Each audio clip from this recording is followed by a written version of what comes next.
आज के जो मैं 7 सूत्र आपको बताने जा रहा हूं, दावा है मेरा 100 नहीं 110% आपकी कुंडली में घटित होंगे अगर वो सूत्र आपकी कुंडली में लागू हो रहे हैं। तो मैं अभी भी कह रहा हूं, नोट कर लीजिए, लिख लीजिए। प्रमाणिक ऋषियों के द्वारा बताए हुए जो सूत्र हैं वो मैं आपको बताने जा रहा हूं, जो ज्योतिष को प्रमाणित करते हैं। अगर आप ज्योतिष में यकीन नहीं रखते तो आज आप ज्योतिष में यकीन रखना शुरू कर देंगे, और जो ज्योतिष में जिज्ञासा रखते हैं उनकी जिज्ञासा इस कदर बढ़ जाएगी, इसकी कोई हद नहीं है। और वहीं प्रिय दर्शकों, अगर आप ज्योतिषी का कार्य करते हैं तो ये सूत्र आपके लिए रामबाण सिद्ध होने जा रहे हैं। पहला सूत्र क्या कहता है? जन्म कुंडली में पंचम भाव और षष्ठ भाव का मालिक जाके दसम भाव में बैठ जाए। मैंने क्या कहा? पंचम भाव और षष्ठ भाव का मालिक जन्म कुंडली के युति करके दसम भाव में बैठ जाए तो ऐसा जातक चाणक्य हो जाता है, कूटनीतिज्ञ हो जाता है। इतना जबरदस्त उसकी बुद्धि काम करती है कि कोई समझ नहीं पाता। अगर ऐसा जातक जब रणनीति बनाएगा तो इतनी जबरदस्त रणनीति बनाएगा, वो रणनीति के कारण हर किसी को विजय दिला सकता है। अगर ऐसा जातक किसी का सलाहकार बन जाए और उसको रणनीति बना के देना शुरू कर दे तो कभी भी जिसके लिए वो रणनीति बना रहा है सामने वाला कभी मात अपने जीवन काल के अंदर नहीं खाएगा। मैंने पहले ही जोड़ दिया चाणक्य। अब प्रिय दर्शकों, आपके दिमाग में एक बात आ सकती है कि शनिदेव पंचम भाव में मकर राशि हो और षष्ठ भाव में कुंभ राशि बन गई। कई बार किसी की कुंडली में बहुत सारी कुंडलियां, लाखों कुंडली ऐसी मिल जाएगी जिसमें शनिदेव ही पंचम और षष्ठ भाव के मालिक बनते हैं, लेकिन वो दसम भाव में है तो अवश्य ही ये घटित होगा। इसमें शर्त यह है बलवान होने चाहिए, जो भी मैं आपको सूत्र बता रहा हूं। दूसरा सूत्र कहता है जन्म कुंडली का 12वें भाव का मालिक, जिसे हम व्ययस कहते हैं, 12वें भाव का मालिक जाके भाग्य स्थान में बैठ जाए, जन्म कुंडली के 9वें भाव में जाके बैठ जाए तो ऐसा जातक बहुत तीर्थ यात्रा करने वाला होगा। अपने जीवन में बहुत तीर्थ यात्रा करेगा और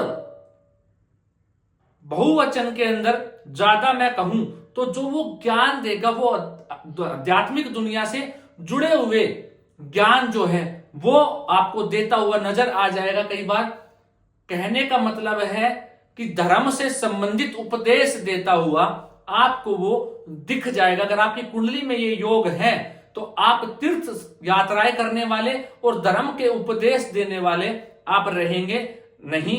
अगर आपकी कुंडली में योग है तो अभी आजमा के देख लीजिएगा, या जिसकी भी आप कुंडली का अध्ययन कर रहे हैं उसकी कुंडली में ये है तो आप ये बात बोल दीजिएगा, सत्य ही घटित होती हुई आपको नजर आएगी। प्रिय दर्शकों, तीसरा सूत्र कहता है जन्म कुंडली के अंदर देवगुरु बृहस्पति और शुक्र, देवगुरु बृहस्पति की और शुक्र की कहीं भी युति संबंध बन जाए, जन्म कुंडली के अंदर कहीं भी युति संबंध बन जाए तो ऐसे जातक के पास धन की कमी नहीं रहती, धन उसके पास बना रहता है। चौथा सूत्र कहता है प्रिय दर्शकों, अगर जन्म कुंडली के अंदर पंचम भाव का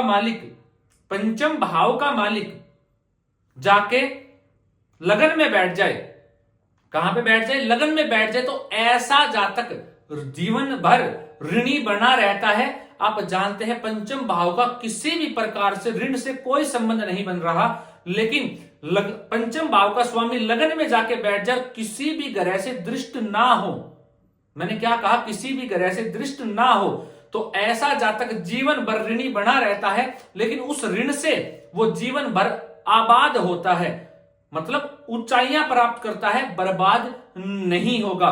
प्रिय दर्शकों, क्योंकि हमारा चाहत कहां है? व्यक्तित्व। हमारे व्यक्तित्व में जब पंचम भाव ज्ञान का मालिक होकर लगन में जाके बैठेगा तो हमारी चाहत को हमारे ज्ञान के द्वारा उत्पन्न करा देगा। ऐसा जातक कुछ भी हो जाए, कैसा भी काम करना पड़े, नाना प्रकार के वो लगा के दिमाग लगा के वो उस अपने जीवन काल के अंदर ऊंचाइयां छूना चाहेगा तो शायद उसके लिए उसको कर्ज भी लेना पड़े, उसको ऋण भी लेना पड़े, नाना प्रकार की चीजों से वो आगे बढ़ना चाहे तो उसको कर्ज लेना पड़ जाएगा। और वही प्रिय दर्शकों, अगर किसी शुभ ग्रह की दृष्टि है, किसी शुभ ग्रह की दृष्टि लगन के ऊपर पड़ रही है तो ऐसा जातक जितना उसको मिल रहा है उसी में संतुष्ट हो जाएगा, उसी में अपने आप को संतुष्ट कर लेगा और उसमें ही अपना जीवन व्यतीत कर डालेगा। प्रिय दर्शकों, तो ये रही। अब मैंने पिछला जो आपको सूत्र बताया था गुरु और शुक्र का, काफी बार दर्शक बोलते हैं कि हमारी युति है, लेकिन हमारे पास तो ऐसा नहीं है।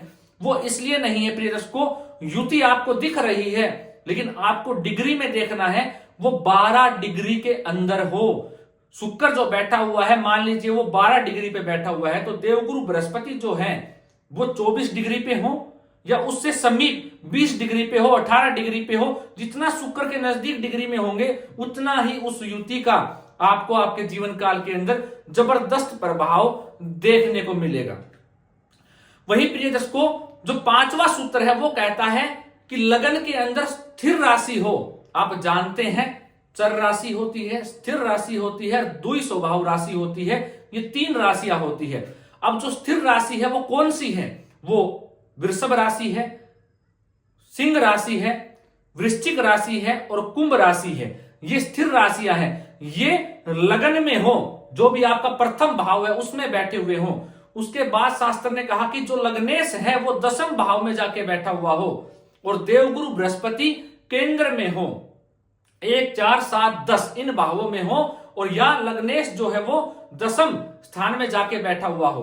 सूत्र क्या कहता है, फिर से समझा देता हूं। स्थिर लगन हो, वृषभ राशि आपका लग्नेश वृषभ हो, सिंह हो, वृश्चिक हो या कुंभ लगन हो आपका, और आपके जो लग्नेश है वो 10वें में हो और देवगुरु बृहस्पति केंद्र में हो, तो ऐसा जातक कुल का श्रेष्ठ होता है, अपने कुल में आजीवन श्रेष्ठ बना रहता है और खूब मान सम्मान अपने कुल को देता है, अपने गांव समाज को देता है। वही प्रिय दर्शकों, 6वां सूत्र कहता है जन्म कुंडली का, आपका जो 9वें भाव का स्वामी है वो उच्च का जाके बैठा हुआ हो, वो उच्च राशि में जाके बैठा हुआ हो और किसी शुभ ग्रह से दृष्ट हो, किसी शुभ ग्रह से दृष्ट हो। उसके अलावा कहा कि उच्च का जाके बैठा, आपके 9वें भाव का स्वामी उच्च का हो, किसी शुभ ग्रह से दृष्ट हो और 9वें भाव में भी कोई शुभ ग्रह बैठा हो, तो ऐसा जातक दानवीर होता है। शास्त्र तक तो मर्मज्ञ तो ये तक कहते हैं कि ऐसा जातक की प्रशंसा देवता तक करते हैं। आज के इस युग में जो देवता हैं वो बड़े लोग हैं, हमारे समाज के बड़े बूढ़े हैं या जो किसी बड़े पद पे बैठे हुए हैं, जो अधिकारी हैं या जो मिनिस्टर वगैरह, जो सीएम वगैरह होते हैं, वो आज के इस युग के देवता के रूप में आप समझ लीजिए, वो तक ऐसे जातक की सराहना करते हैं और प्रशंसा करते हैं। प्रिय दर्शकों, वहीं प्रिय दर्शकों आखिरी सूत्र ये कह रहा है, जो 7वां सूत्र है जो घटित होता ही होता है, वो कहता है देवगुरु बृहस्पति और शुक्र की युति हो, कौन से भावों में हो, 1, 4, 7, 10 पंचम या 9वें, इन भावों में देवगुरु बृहस्पति और शुक्र की युति हो और भाग्येश जो 9वें भाव का जो स्वामी है उसकी युति भी, अगर उसका संबंध भी देवगुरु बृहस्पति और शुक्र से बन जाए तो, और खास तौर पे तो ये कहा कि चतुर्थ या 9वें भाव में यह युति हो, तो ऐसा जातक बहुवचन के अंदर वाहन का स्वामी होता है। अब ऐसा जातक की कुंडली जिसको आप देख रहे हैं उनकी कुंडली में योग है, तो आप देखिएगा ऐसे जातक का बड़े लेवल पे ट्रांसपोर्ट का काम या बड़ी बड़ी लग्जरियस कार उसको रखने का शौक हो, उसके पास बड़े बड़े वाहन होंगे, चार्टेड प्लेन तक ऐसे जातक के पास देखने को मिलते हैं। बड़े वाहन ऐसा जातक रखता है और नाना प्रकार के वाहन के शौक होते हैं।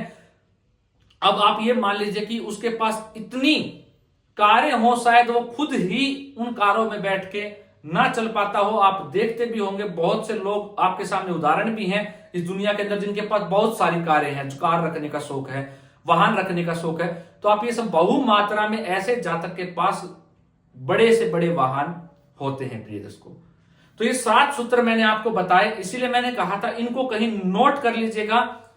101% ये घटित होते हुए आपको नजर आएंगे। प्रिय दर्शकों, अगर आप चाहते हैं इसी प्रकार के सूत्र या ये कार्यक्रम मैं आपके लिए निरंतर लाऊं और अपनी मेहनत आप लोगों के लिए करता रहूं, तो कहीं ना कहीं आपका भी फर्ज बनता है कि इस मेहनत का फल आप मुझे दें। वो कैसे दे सकते हैं, उसका एक ही माध्यम है, वो है इस वीडियो को लाइक ज्यादा से ज्यादा करें, चैनल को सब्सक्राइब करें और वीडियो को शेयर ज्यादा से ज्यादा करें। जितने सब्सक्राइबर बढ़ेंगे प्रिय दर्शकों उतना ही मेरा जो ज्ञान है, जो ऋषियों ने दिया, जिसको मैंने पाया, मैं आप तक ज्यादा पहुंचा पाऊंगा। तो मेरी मेहनत आना जो है वो आपके हाथ में है। आप सिर्फ इस एक क्लिक के माध्यम से, जिसमें आपका कुछ नहीं जाएगा, उससे वो दे सकते हैं। प्रिय दर्शकों आज के लिए इतना ही, इजाजत दीजिए मुझे। नमस्कार।